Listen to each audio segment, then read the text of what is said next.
ಗುರುಗಳೇ, ಕೇಳೋದಲ್ಲೆಲ್ಲ ವ್ಯವಸ್ಥೆ ಆಗಿರುತ್ತಲ್ವಾ? ಆಗಿರುತ್ತೆ.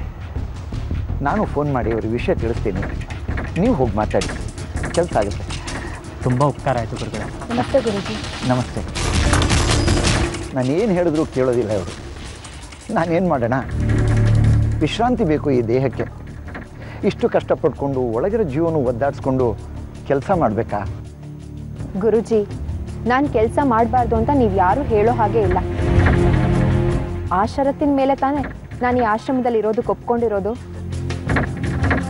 ಗುರುಜಿ, ಇದರಲ್ಲಿ ಕೃಷ್ಣನ ವಿವರಗಳಿವೆ. ಇದಕ್ಕೆ ನಿಮ್ಮ ಸಹಿ ಬೇಕಾಗಿತ್ತು. ಕೊಡು.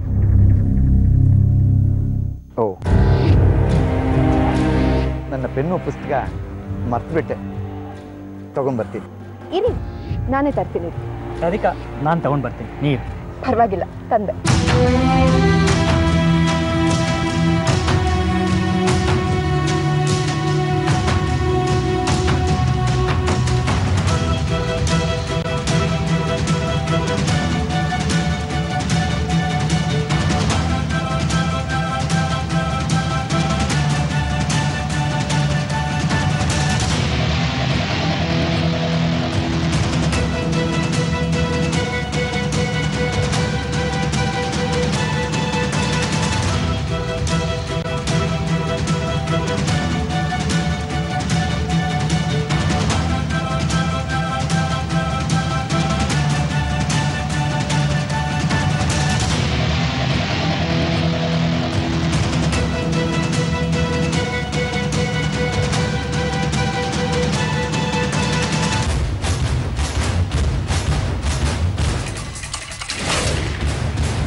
ಆವತ್ತಿಂದ ಇದೇ ಪೇಷಂಟಿಗೆ ಔಷಧಿ ಮಾಡ್ತಿದ್ದೀನಿ.